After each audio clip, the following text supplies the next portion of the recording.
is absolutely amazing, and she's out there sort of beating the drum to help families through difficult times. And I'm always hitting her up. Hey, Brittany, what do you want to talk about? And so today, our discussion is going to be confident medical decisions for dementia family caregivers. But I will tell you, anything and everything is open season on these discussions, and with Dr. Lamb. Dr. Lamb, so psyched to have you here today. Really looking forward to the tips that you're going to share with us. Um, so, and I got a sneak peek at your PowerPoint where you talk about your background. So I just say let's just dive right into this. And folks, especially those that have never been on these discussions before, the best part about these discussions is you can ask questions. Okay, so if you've got questions, you might have something now that's on your mind. Just type it into chat or use Q&A. And Dr. Lamb, if you want to just take a few breaks and jump in, I'll let you know if there's any burning questions. Yeah, sounds good. Thanks so much for having me, Steve. Oh, you bet. Um, okay, I'll share my screen so we can get started. Let's see. Okay, you see Looks that? good. Yep, looks Okay. good. So yeah, I'm going to talk with you all about how to make confident medical decisions for someone living with dementia by avoiding some very common mistakes that are not your fault. They're the product of our dysfunctional healthcare system. So yeah, and as I go through this, if you have questions, please put them in the chat and we'll take some breaks and kind of interact. So my name is Brittany Lamb. I'm an emergency medicine physician. I've been practicing in the ER since 2014. And I've just gotten increasingly frustrated over time seeing people come into the ER and people who are aging who I know value quality of life and want to make sure that they receive the type of medical care that they would want, then not being able to speak for themselves and their family members usually having to jump into this role and really not knowing how to translate like what they care about and who they are as a person into the type of care that they receive. So a few years ago, I came online to start teaching people who are making medical decisions for someone living with dementia how to really start thinking through the decisions that they're most likely going to have to make. Because we know people living with dementia, we expect that they will lose the ability to make their own medical decisions, usually in the middle stages of disease. It just depends on the person. And decision makers have a really tough job in trying to figure out how to translate what matters to them as a person into the type of care that they get. There's a lot of problems within the healthcare system. You all are here, so I know you're more proactive than maybe some other folks are, and you probably know this. So, but it's hard out there. So I'm here to help people with that. So I have an online business that supports people, and I do talks and things like this. So anything I say online is my own opinion. I'm not here because someone's telling me to talk to you or tell you these things. I'm here on behalf of myself. And that, I'm not replacing any boots on the ground experts, legal, financial, or medical. So everything that you do for your person should be with your own experts that know their exact situation. And then I wanted to let you all know that at the end of this talk, for those of you who are here live, and then those of you who are watching this replay, I have a guide that goes along with this talk. So you can just listen to this, absorb this, then we'll have some interaction and everything. But if you want to be able to kind of read back through this information, I have a guide that you can download, and then you'll be connected with me via email, and you can unsubscribe at any time. If you don't like what I'm doing, you just go into the unsubscribe, hit the unsubscribe button. Okay, so what I see happening to family decision makers of people living with dementia, and I'm curious if you all if you want to hit in the chat, like, yes, I see this, no, I don't, or you can do like hit 1, 2, or 3 if you've experienced these things. So I hear a lot that people feel that doctors are not listening to them, that there isn't the time to have discussions in an office setting, or in the ER or in the hospital, where you feel like the doctor has their own agenda. You have the things that you're bringing to this encounter, and it's like you're not meeting in the middle to accomplish what needs to be accomplished. People feel like they're not heard, and they feel rushed and not supported by doctors. And this is also the same thing as for nurse practitioners and PAs. It's very busy, fast-paced environment. So I have a lot of people telling me stuff like that. The other thing that I hear from decision makers quite often is that they know something's going to happen to the person living with dementia, and they know that there are other people that are going to be involved in making decisions with them, or the person living with dementia can still weigh in on decision making, and no one's talking about what's going to happen and how things are going to play out and who's going to make decisions and logistics of how we're going to be on the same team. So I hear that quite often, that people are just worried, they know something's going to happen, and they don't feel like they're on the same page with the people who are involved. And then the third thing I hear all the time is that people feel like there's so much information online. We can learn anything these days, online. You can read blogs, you can listen to YouTube videos. There's people like this and like me doing these talks. But then I feel there's so much information, you can get kind of lost out there and wondering if this information is practical in your situation and applicable to you. So I hear a lot that people feel lost in a sea of information. So I'm curious if you all feel that way. And a lot of people tell me these things. I think the healthcare system is really failing people who are needing to speak on behalf of others and making their medical decisions. There's a lot of reasons for this. One of the big reasons is that we don't have a ton of time.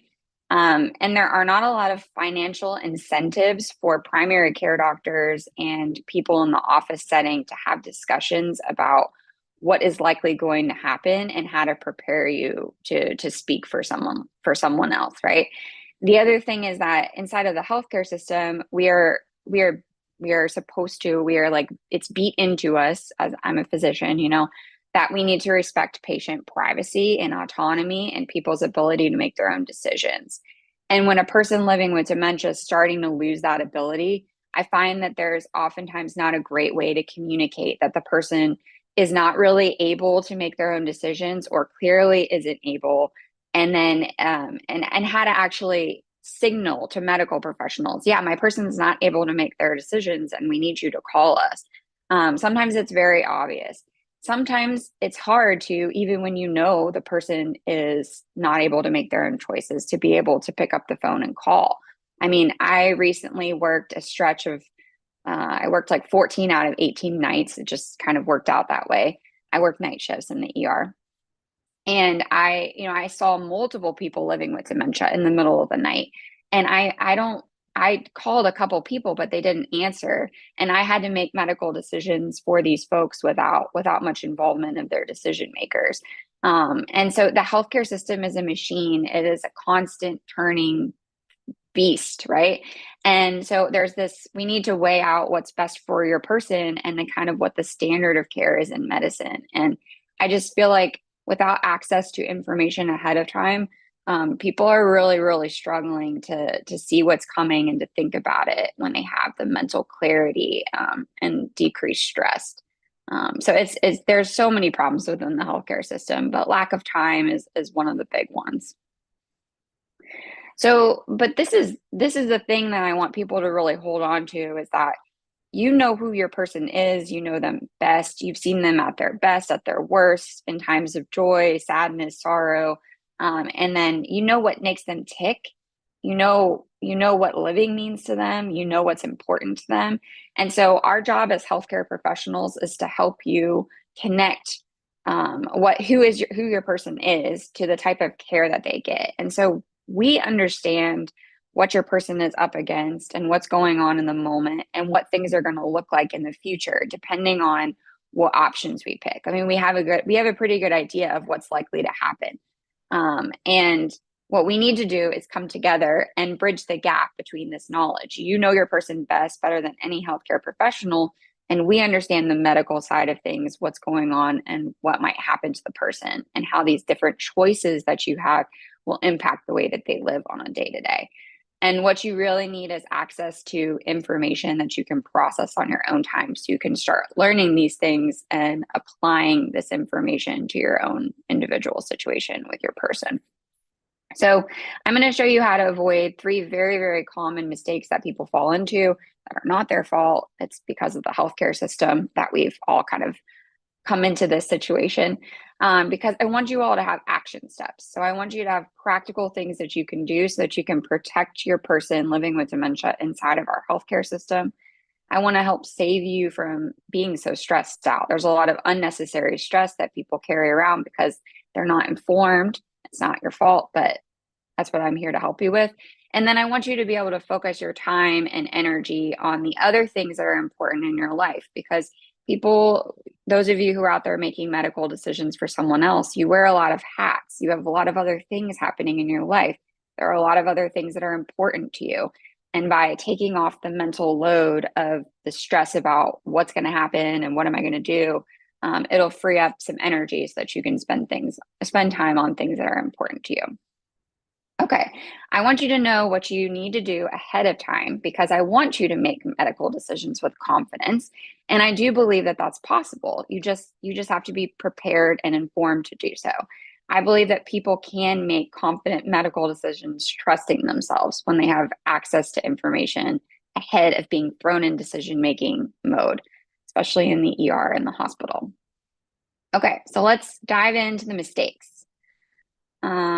I don't know, Steve, if there's any questions yet. I can speak to anything, or I can dive into this Yeah, first. well, it's not really yet, but Okay. I like Catherine's comment. She says, I encourage families to write down updated info on their family members as well as their questions.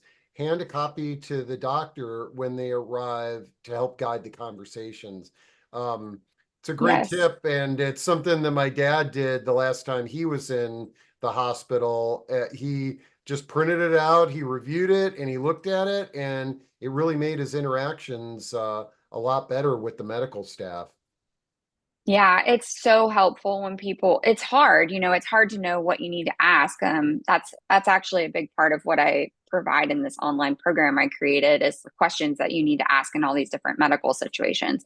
But if you it's important to prepare a little bit for visits, especially office visits, like go in there with a goal and yeah, know what you're trying to get out of it and communicate that right away. I think that helps on both sides and it helps save time and make interactions more meaningful. So Okay, that's and a before you go, really good tip. Brittany, I like this question. Somebody was asking, do you work the overnight, for example? Like, tell us what is your overnight shift? Yeah, I'm always curious about this. What is the overnight shift? Yeah. Yeah, so I work at three different sites. I work here in Northern Virginia.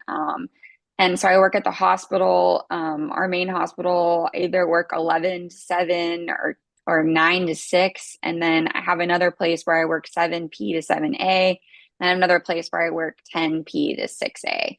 So I'm there.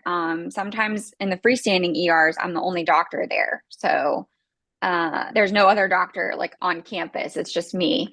And then in the hospital, obviously, like there's other people there. But yeah, it's night shift is interesting. It's an interesting way to see healthcare. Lots and lots of people coming from living facilities who have fallen in the middle of the night. And then we get some more social problems. So people who have been making poor choices. And yeah, it's an interesting way to work. I like working nights much better than days though, because I feel like I don't have to call as many people. I try not to wake people up if I don't have to. So, but yeah, it's an interesting view into Well, into yeah, healthcare at and night. not to mention you're sort of a walking sleep study. Anybody who works overnight shifts is you've a fine-tuned machine on how to let your body rest and live effectively. Yeah. Yeah, it's not easy. I flip back. I worked Tuesday night, and so I like came home and slept for I don't know 3 hours, and then woke myself up. And last night was up till like 3 o'clock in the morning because my body is just not ready to Yeah. flip back. So Oh, and Brittany, I'm not, honestly, I'm not being a speed bump, but I like making sure that we address everything that our community wants. Andrea yeah, said, perhaps this is going to be covered, but I wanted to ask about signing paperwork for medical procedures. Are we authorized to sign them on behalf of a patient with dementia? Um, And yeah, if you're going to answer this later, great. If not, just I wanted to make sure that Andrea's question was out there. Yeah, so I mean, if you have a legal right to make the person's medical decisions and they have lost the capacity to make decisions, then yeah, you can sign paperwork on their behalf usually. I would obviously have to know like the specifics of the situation, but yeah, there's two different ways to become a decision maker. It's either the person names you on paper inside of a document, or you have a legal right because you're either the guardian, the spouse, an adult child, their parent, their sibling, and there's a hierarchy that for every state and who would be able to make medical decisions if a person was not declared on paper. So yeah, I hope that kind of answers that. Um, so yeah, so I want to talk a little bit about paperwork. Is that okay, Steve? Can I? Yeah, you're good to go. Sorry, we're Okay. good. Yeah, so I think one of the biggest mistakes that people fall into is actually over relying on paperwork that's been created. And so I want to talk a little bit more about this. Um, so people say these types of things to me in the emergency department. We have the papers in place. All our bases are covered. My person has a do not resuscitate and an advance directive. Like, what else do we need to do? I mean, we've done everything. People say stuff like, we've been to the attorney, everything's on file. And this is what I want. This is one of the things I want you all to take away from this talk is that any piece of paper, any document that you have that is potentially going to help you make medical decisions for your person, it's a tool, but it's not a plan. It is not going to tell you how to make medical decisions in every situation. Okay. So it definitely is a mistake to think that you're going to be able to show up and use paperwork to make medical decisions for a person living with dementia. And just briefly, like this slide right here, talking about advanced directives and medical order forms, this is its own talk in and of itself. I could probably talk about this for like over an hour. But briefly, advanced directives fall under the legal umbrella. Of documents. You can prepare your own advanced directives. You can do them with an attorney. Okay. There's usually some sort of state templated language that is approved for people to use for whatever state they live in. So advanced directives have two purposes. One purpose is to name who you would want to speak for you if you can't make your own decisions, and then medical decisions. And then the other purpose of them is to give us an idea about preferences towards or against certain types of care in different situations. So that's what advanced directives do. And living will, five wishes, those are common advanced directives. And then when you name a medical decision maker, there's all different names in different states. So like healthcare proxy, healthcare agent, healthcare surrogate, medical power of attorney. That's that side of things. That paperwork is oftentimes going to be written and geared towards end of life decision making, which is not enough for a person living with dementia. Person living with dementia can live for 10, 15, 20 years with disease. And when we make medical decisions on their behalf, these decisions can impact their quality of life and the way that they live on a day to day. So that's advanced directives on one side of things. The other side is medical order forms, and these are things like the do not resuscitate, the do not intubate form, the POST form. And these pieces of paper are filled out with a medical professional. They have to sign it, right? And so it requires a conversation, and then once about a type of care, this type of care preference. Either a patient can do this themselves with a medical professional, or the decision maker. Okay, so you all, if you are the legal decision maker, either because you've been named on paper or because you have a right to make your person's decisions, you can, with a medical professional, fill out these medical order forms and have them apply to your person. And so that's a big difference between advanced directives and medical order forms, is that you have to do advanced directives for yourself. No one can do an advanced directive on your behalf. So if your person has lost decision-making ability, they can't update or create advanced directives. But on the flip side, you can create medical order forms with a medical professional. And when it comes to care, these documents don't cover everything. They cover medical order forms cover things like CPR, intubation, and the POST form can help us know whether or not a person would want to go to the ICU, whether or not they would prefer not to come to the hospital. Advanced directives are typically written to go into effect when a person is very, very sick and they're already receiving all this medical care and it's not working, commonly in the ICU, or they're like at end of life, like they're living with a terminal illness, an end stage condition, they're in a vegetative state. You'll see language like that in there. So, and one of the other big things about this is that I just had an example. I have an example to show you, to tell you all about. I had a patient recently in his mid 90s who came into the ER for chest pain. It was definitely cardiac chest pain, like his heart was the problem. And his son was leaving the ER and he was like, "Hey doc, I want you to know my father doesn't want CPR. Here says do not resuscitate form."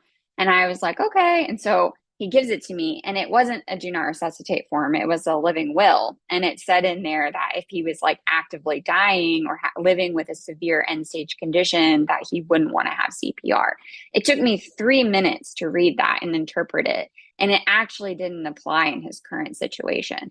I told his son, like, this is not a DNR. This is an advanced directive. A paramedic, so a 911 first responder, is never going to take 3 minutes to read an advanced directive and act on it.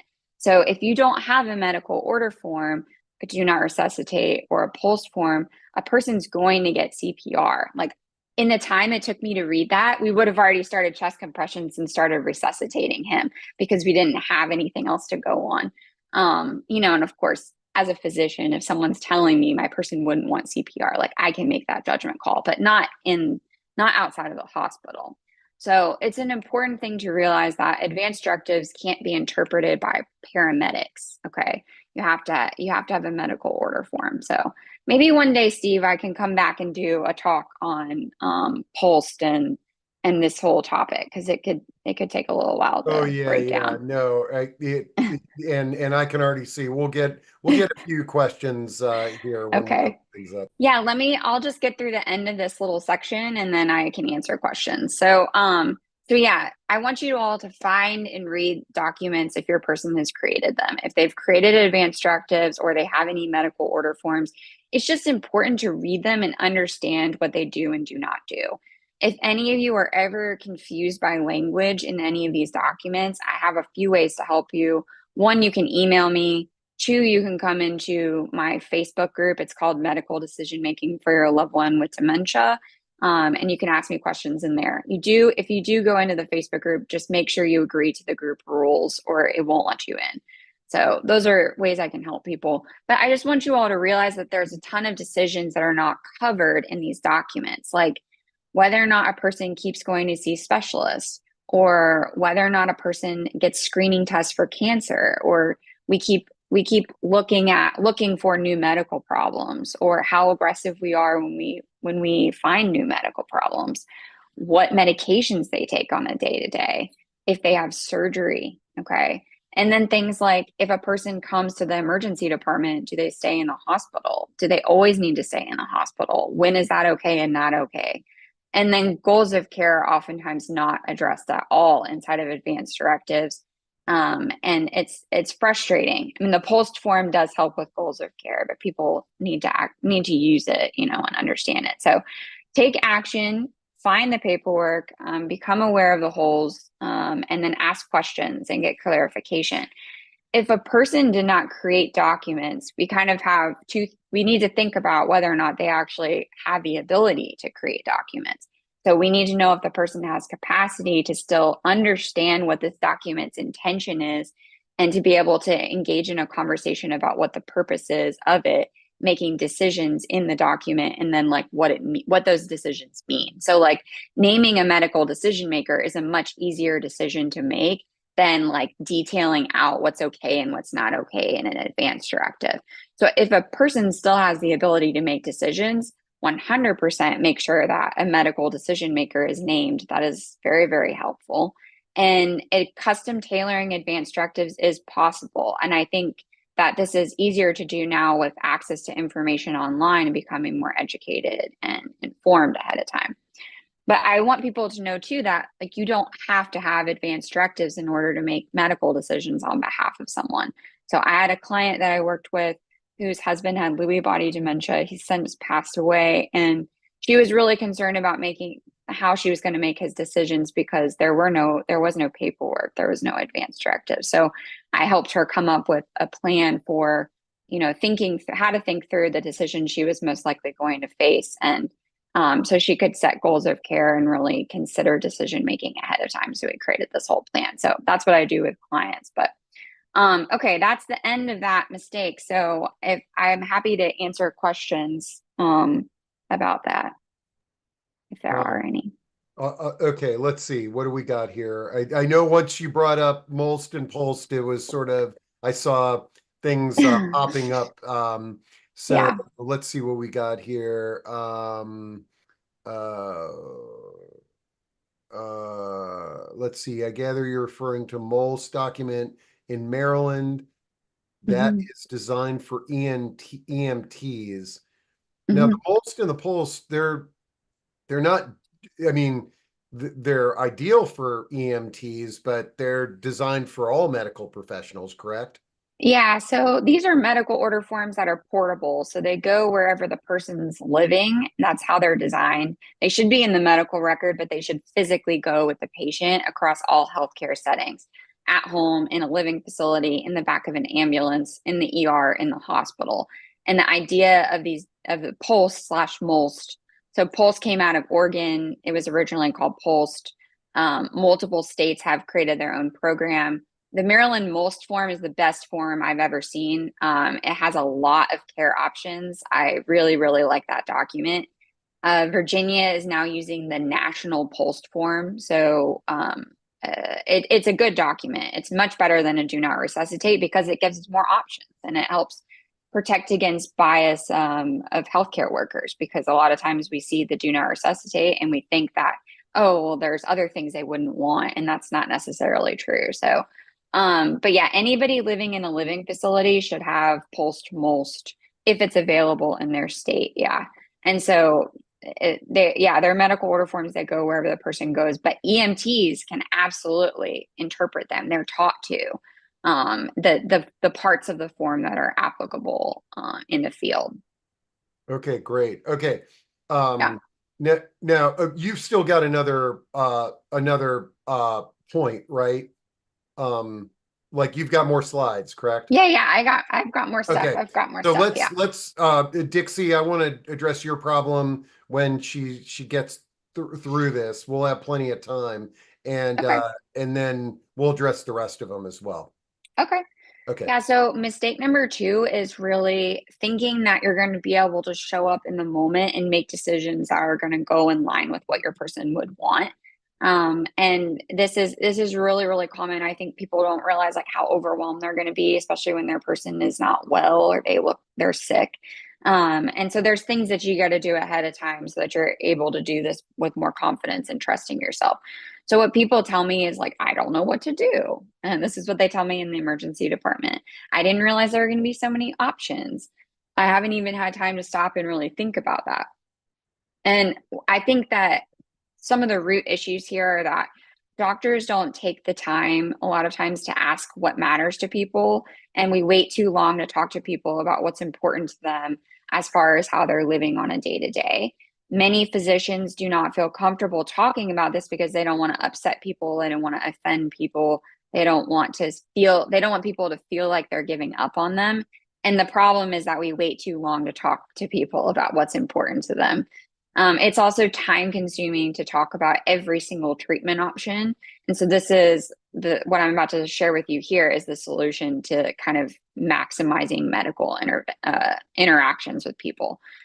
Everybody is over relying on paperwork too. Like if you go to see a physician and your person's recently been diagnosed with a disease causing dementia, they're probably going to tell you to go and do advanced directives, but they're not going to help you understand what decisions you might have to make in order to have your person be able to put stuff that's more relevant in an advanced directive. And I think it's really, really an issue that we are focusing so much of planning at end of life. A person living with dementia is going to live for potentially a long time, and we can't just think about the end of their life. We have to define some other things. So how you avoid a lot of stress in making medical decisions, this is like the one key thing. So I told you, remember, documents are a tool. They're not They're not a plan. This is the other thing that I really want you to take away. How you avoid stress when you're making medical decisions is you have an underlying goal of the person's care that we're trying to go back to. So every single time we're asked to make a choice, we go back to, what is this person's overall goal of care? You need to be able to communicate that. So Steve had me on like over a year ago, I think, and I taught goals of care. So if you Google Brittany Lamb goals of care, that YouTube video still exists. I did a whole talk on this, so I highly recommend that you watch that. But briefly, high level here, there's three main goals of care, and these kind of go in line with what's on the post form. So full treatment, the person's underlying goal is to continue to live. They want care that's going to prolong their life. The some but not all goal of care, the goal really here is to protect quality of life. And we might choose care that's focused on prolonging the person's life if it's likely that they're going to get back to their current or previous quality of life. Like if we're going to be able to kind of keep them where they're at, they may want more aggressive life prolonging care in certain circumstances. The example that I like to use here is, like, say someone is living with a heart problem, like congestive heart failure, and they get pneumonia, and pneumonia is the primary problem. Well, pneumonia is an infection, so that person may want us to do more aggressive life prolonging care because they have an infection that we might be able to treat and get them kind of back to their previous quality of life. Whereas if on the other side, if this person's congestive heart failure is the problem that's making them really, really sick, at a certain point, that person maybe wouldn't want as aggressive care that would focus on prolonging their life, because each time they get sick because of their heart, they're not quite getting back to their previous quality of life. That's just a very quick example. So we make medical decisions based on what we think is going to happen to the person and how it's going to impact their quality of life. And then comfort care is care that has the intention first of considering this person's comfort. So what we want to do is, whatever we do for this person to this person, is we ask ourselves, are we considering their comfort in this decision making? Going to the hospital, are we considering their comfort if we're looking into a medication or we're looking into a procedure or surgery? So that's the goal. We're not trying to prolong life just for the sake of prolonging it. We're trying to protect their current quality of life and provide them comfort. So that's a high level overview of goals of care. You have to be able to tell us what the person's goal of care is so that we can really focus the conversation in on, well, what options do we have within that kind of goal? So a couple of my clients were really, they've really gotten a lot of value out of learning more about goals of care and then using that in creating a plan for their person and thinking through the decisions that they were most likely going to have to make on behalf of their person. So I teach goals of care inside of my program. It's a big core component to it. So when you are looking at how to set a goal of care, you want to answer one question first, and that is, does the person value quality of life? So how much a person values quality of life is how we know where to go as far as goals of care. And what they would say their current quality of life is what they would judge their current quality of life, or how they would judge it, is how we pick the goal of care. And so to take action on this, it's important to start thinking about what living well means to the person living with dementia. You can talk to them about it if they're capable. You can talk to their friends. You can talk to other family members, have conversations about what they've said in the past about what living means to them. We want to know what living well means to them. And it's different for every person. You know, there's lots of different examples. In that goals of care talk that I did, I give multiple examples for this. So it's important to write it down. It's important to write down what living well means to them. Like, do they want to be able to walk? Do they want to be able to feed themselves? Do they want, and it's not just their functional abilities. It's like, do they want to be able to read or engage in conversation, or, you know, sit down and have a glass of wine and talk with family? It's personalized, and it will help you in the long run if you understand this, like what quality of life and living well means to the person. 2 resources for you there on this slide here is the conversationproject.org. I love their discussion and their discussion templates. They have really great questions that you can use. And then I also have two different blog articles that I've written. If you go to blammd.com/blog, right at the top, I have like a 4 steps in how to have a goals of care conversation with someone living with dementia or kind of like without them, and if they're not able to do this work, and then why it's so important to be able to communicate goals of care. I have it all written out there for you in an article. And I'll tell you that writing it down is really helpful because over time, a lot of times people's quality of life when they're living with dementia is going to change. We know this, like the way that they're living on a day to day. And if you write it down, it will be easier for you to realize that, wait a minute, my person, I know that this was important to them and they're not really there anymore. And so maybe we need to change their goal of care. Um, when you live with someone who has a serious illness or a medical problem that's impacting them on a day to day and gets worse over time, if you spend a lot of time with them, it's sometimes hard to recognize the fact that they've gotten worse. This happened with my family. My father had a terminal brain cancer, and unfortunately, and he passed away in our home on hospice like 10 years ago now.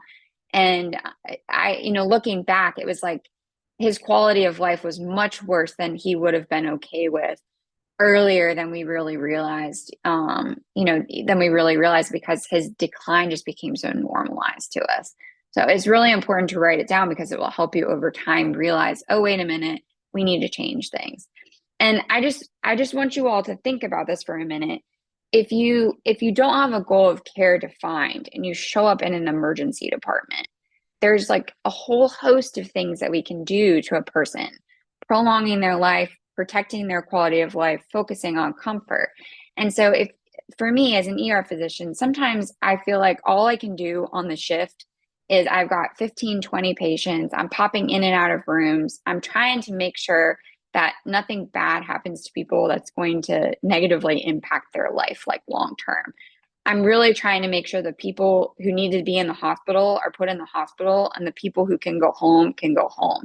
And so if I come into a room and people have like literally no idea what they want to do, I'm going to tell you, okay, well, let's do the most conservative care, which for a person living with dementia would likely mean potentially like staying in the hospital, and that might not benefit them. So the healthcare system is a mess.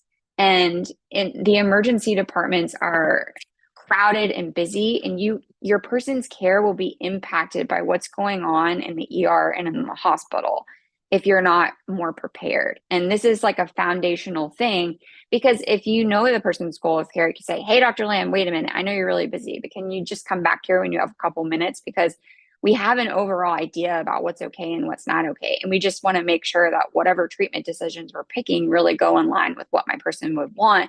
And we want to make sure that this is communicated to the people in the rest of the hospital. So it's super important to know goals of care and know what living quality of life and what living well means to your person. Okay, so that was the second thing. Do you want me to keep going, Steve, or Yeah, let's knock it out, and then we'll jump on these questions and have a conversation. okay. And then mistake number 3 is that there is a way to see the decisions that you are most likely going to have to make. And I just don't think people are really realizing this, and they're not getting the support from medical professionals and actually thinking about this stuff ahead of time. So this is what people say to me when they're making this mistake. They say things to me like, everything's in the computer. I didn't know my person was having problems with their heart, their lungs, their kidneys. I'm not sure why they're taking that medication, or like, I didn't know this was going to happen. Again, this is not your fault. It's the system. Okay. But the way that we tackle this and the way that you prevent this from happening and taking action here is by taking ownership of your person's medical history. And then it's not just listing it out. That is the first part, right? But it's also starting to learn what the medical history is going to put them at risk for. Okay. And why is this? This is the one thing I as a physician, my job is to assess risk. That's what I do. So I listen to the story, I look at the past medical history, I see what's going on, and then it's like, what is the risk here? And this is what we do. And so the medical conditions that your person is likely going to face as they live with dementia are known. They're foreseeable. Okay. And they're based on what issues does your person have from a medical standpoint now? Like high blood pressure, diabetes, high cholesterol. What issues have they had in the past? Like, did they have cancer? What surgeries have they had? Then the fact that your person is an aging human being. So every person who's aging has certain medical risks. We have higher risk of falls. We have higher risk of infections. We have risk of disease in our blood vessels. So stroke, heart problems. Okay. And then the person's living with disease in their brain, and different types of diseases that cause dementia can contribute to medical issues, but they've got disease in their brain. And so again, there are risks associated with that.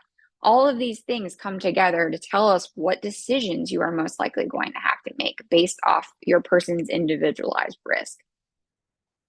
So if you really want to be prepared and confident as a decision maker, it's important that you understand where your person's at and what's likely going to happen to them. And the first step in this is to gather and organize their medical history for yourself. And then you start looking into the future. Do not rely on the computer for knowing what's going on with your person or what their history is. It's riddled with errors. We put the information into the computer. Doctors and nurses, we make mistakes, right? There's things that are overlooked, things that are not updated. It's so frustrating. I could talk about that for a long time. But the benefit to you all really is that when you do this work, it's going to help you feel less guilty about the fact that medical situations are going to happen to your person. So once you start compiling a list and you start looking into the future, it's like, okay, like when stuff does happen, it's not like I did this, it's my fault. I feel like a lot of decision makers and family members carry around this guilt that like these things happen to their person and they feel like they're responsible for it. And there's just certain things that are going to happen or very, very likely to happen. The other thing is that when you talk to medical professionals, you're able to control a conversation better, and you're better able to make use of time, like what we were talking about before. If you come to the table knowing what conditions your person has, I'm not spending time trying to tell you about what conditions your person has. I'm spending time with you trying to figure out what's best for your person right now in the moment. Okay. And for your person living with dementia, you're way more likely to make decisions that they would want when you understand their medical history and when you started to look forward. And so I have 3 steps that I recommend that people do for this. And then that's kind of the end of this presentation for you all. So when we're trying to gather and organize medical history, the first place to look is at medications. It's easy. That's low hanging fruit. Okay. So it's what medicines did they take and what is the intention and purpose of each of those medicines. If you don't know, just Google it. And if you still can't figure it out, ask a pharmacist. They're more accessible than doctors. You can ask your person's doctor too. I have to say something about medications really quickly. They harm people, and we're overprescribing them, and we're prescribing medications for symptoms of problems of other medications. So I want you to be a champion of your person's medications and make sure that every single medication that they're taking has a purpose and that it's benefiting the person and that it does fall in line with their goal of care. Okay. I can't tell you how many times I see, at least one time a shift, I see someone in the ER because of medications. We need medications for lots of different things, but we have to have a plan for medications and we need to be intentional about them. Step number 2 is find the documents. Okay. Find the doctor's notes. So primary care is going to give you a list of all of your person's general medical problems. If you find surgery notes, those can be helpful to put those surgeries on your person's list. Okay.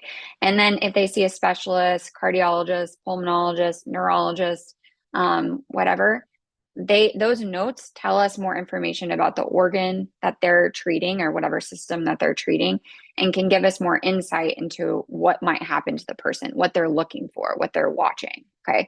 It's just information. You're compiling information here for you. And then the last place to look is at discharge summaries from the hospital. Once a person's been hospitalized one time for something, it's likely that that could happen again. Even something like appendicitis or needing your gallbladder out. If you've had surgery, it puts you at risk of having a small bowel obstruction. So a blockage in your intestines. And so it's helpful to know what happened in the hospital and what tests were run and what kind of came out of that. And it may happen again. So it's a good thing to write down and then kind of think about what might happen in the future. Okay, so taking action on these items, right, means that you can protect your person, start set a foundation to protect your person inside of our like dysfunctional healthcare system, and save yourself from unnecessary stress and showing up in moments and not knowing where to go.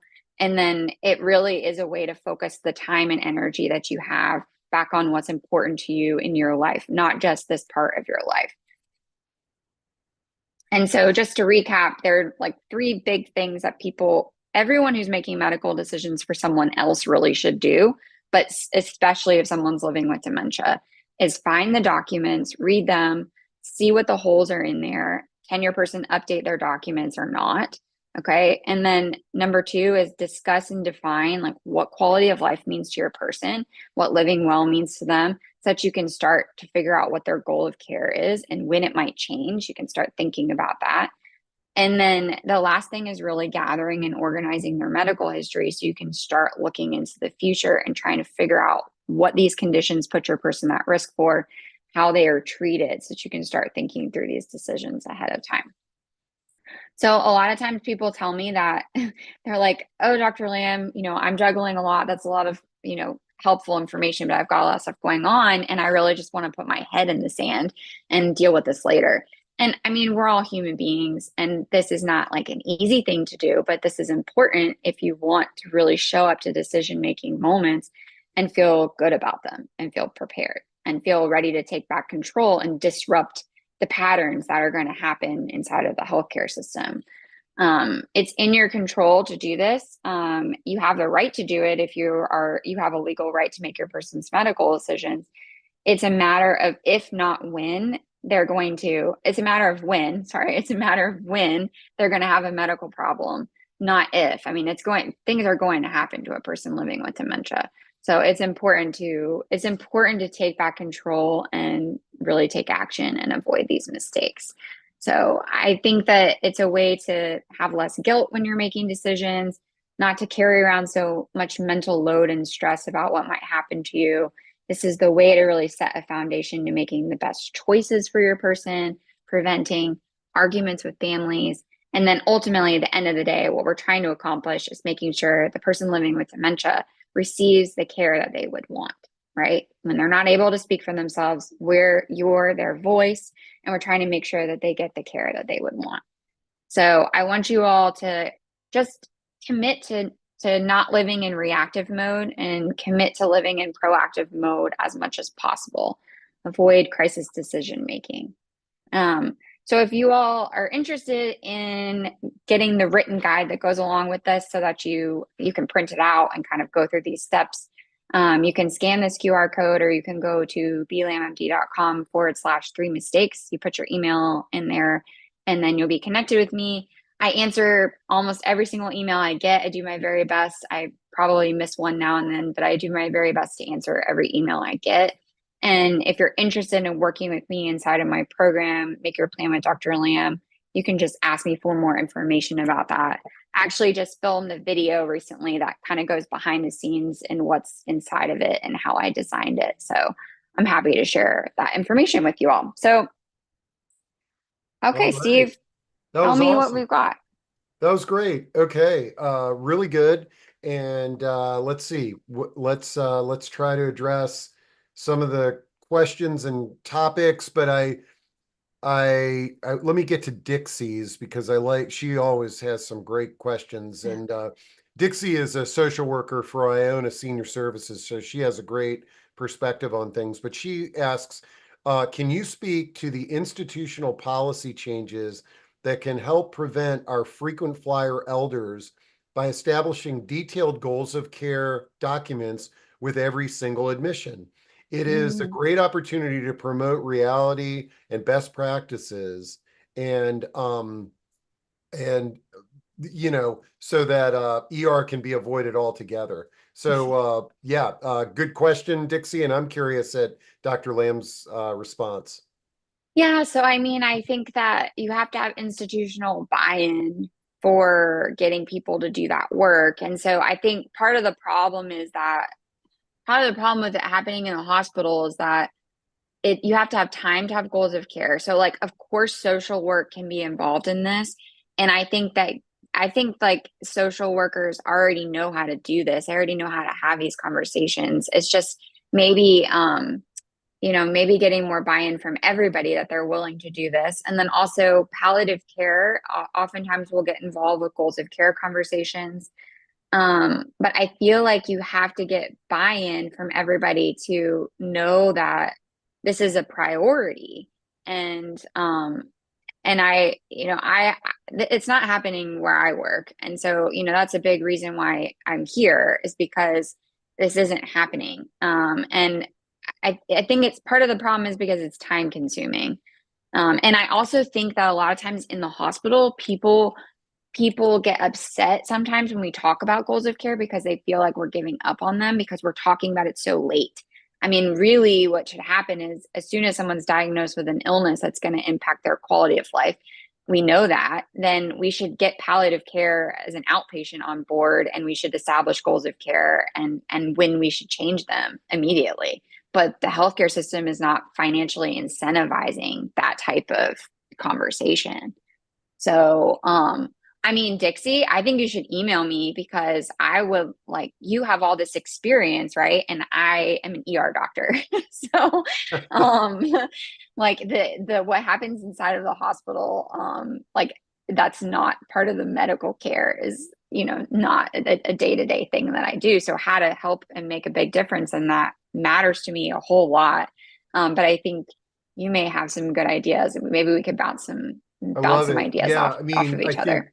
I think one of the reasons we love talking to you so much is none of us have the perspective that you have from the emergency room, but Mhm. then we're all out there on, in our various roles, and you may be missing some of the perspectives that we have. So I love Mhm. your Mhm. willingness to connect.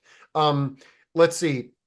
Andrea asks, thanks, Dr. Brittany. Did I understand it correctly that a son can sign his mother's paperwork for cataract removal procedure, even though he has not been named as a decision maker?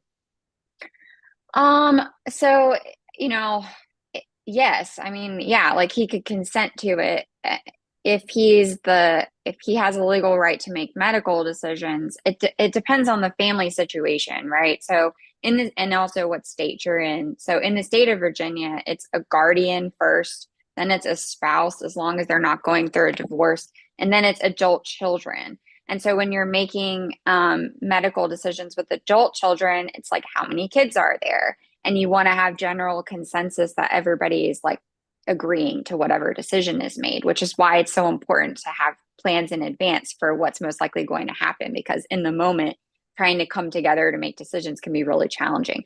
But yes, they should be able to they should be able to sign if there's nobody else that's going to disagree with that and they haven't been named because they have a legal right to make medical decisions. And surgeries, I'm not a surgeon, so I think that would be I think the surgeon would have to also be okay with that, right? That the son is understanding the risks and is consenting to that on behalf of his mom. Like, the surgeon should feel good about that too. So Okay, great.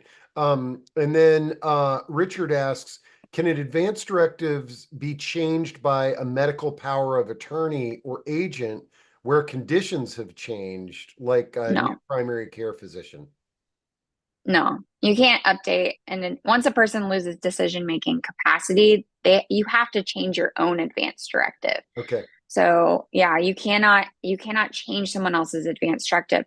I will say that if you feel that that advance directive is no longer valid because it no longer expresses a person's wishes, you want to be careful where it's filed.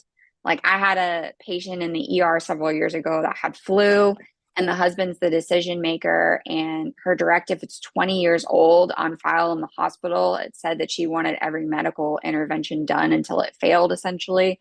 I told him that, and he was like, she would not want that now. She's 80 something years old now. She has quality of life she would not find okay. Like she would want to be a do not resuscitate. She would not want to, be intubated.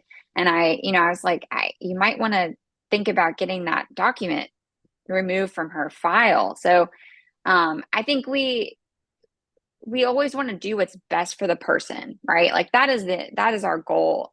We want to do what's best for this person. We want to speak as their voice. And so if documents are out of date, it's better to just be upfront about it and be like, this document's out of date. Sometimes common sense really is common. And so it depends on the doctor that you're working with. But I, I think that, I mean, you just have to be careful where these documents are if they're out of date. That's all I'm going to say about that.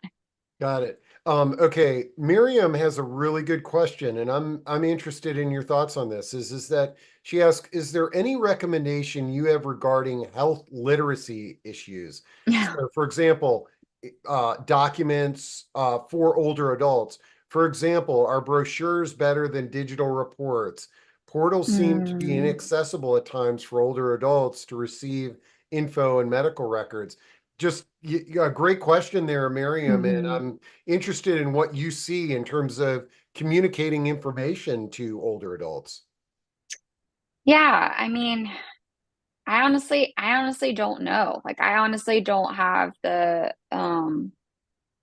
the experience to be able to answer that question Hmm. because, I don't hand out any paper. I mean, we do like give discharge paperwork in the ER, but everything that I do online is digital. And I'm working with a lot of spouses who are, I mean, I've had clients that were like in their 80s and they're able to navigate my online stuff, and a lot of adult children. So, I think that when it comes to health literacy, I feel like the more ways we can give people information because we all learn in different ways, right? So, like, some people are visual learners, some people want to hold something.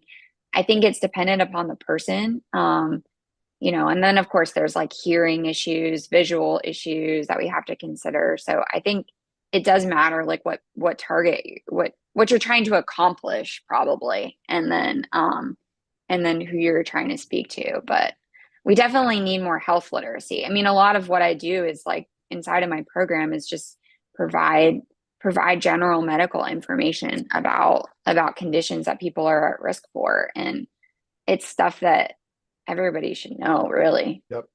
No, no, great questions. And of course, I'm looking at the clock. I was like, wow, we burned through an hour, but how about we how Sorry. about we close? This is a question based on something that you may have said. They said, did you just say if your family member or loved one's gallbladder has been removed, this puts them at risk for small bowel obstructions? Can you explain and talk more about this? Yeah, so anytime you've had a surgery in the abdomen, so anytime someone's entered your abdomen with tools to remove something or work in there, it puts you at risk of having small bowel obstruction because it creates scar tissue. And yeah, so any intra-abdominal surgery puts somebody at risk of having a bowel obstruction, which is just where you get a point in the intestine where things are not moving through. The belly gets bloated and then people vomit and then they're not passing gas and not having bowel movement. So yeah, any abdominal surgery puts somebody at risk for that. Okay, great. Okay, several people asked if the PowerPoint could be made available. Could you PDF it? Yeah, Okay, so PDF that. I'll put it on the recording link. And then there was a bunch of questions or people asking about Pulsed and Molst. I put yeah, all the links in chat, and those will all be very prominent on the recording link. So what I would recommend, along with Brittany's contact and all of her stuff. So take a look at some of that stuff because as Brittany had said, we could do way more than an hour just on Pulsed and Molst, and I think yeah. we've done it before. Um, but this really gave us all a lot of things to think about, and I also dropped in that plans of care. I'll make sure that that's really prominent so you could listen to Brittany's talk on plans of care because Oh yeah, goals of care. Yeah, and if goals of care. you all the guide that I wrote for this is more detailed than the slides are. So you can sign up for it and then unsubscribe from my email list. I won't be offended. Oh, Um, but I'll also share the slides. Just before we jump off, Jackie was asking, are CEUs available for this talk? And they're not, Jackie. Every now and then I have one of these talks that's CEU qualified. We can send any of you all a certificate of attendance and participation, if like your employer or a trade association would like that. But out of curiosity, Dr. Lamb, have you done any like talks, or do you have any that are coming up that might offer CEUs? No, I haven't really delved into that realm of things. So It's I a it do yeah, I do Q&A sessions for the people on my email list. I have one tonight, but no, I don't do CEUs. Okay, great. And Jackie, just send me an email and I'll get you the participation certificate. And to any of y'all, it's not hard for me to do that. Okay. This has been great. All right, everybody. Thank you so much, Dr. Lamb. And thanks to everybody. You guys are such a great community. The questions and the comments that you make just blow me away. It just really makes it great. And okay. All right. Have a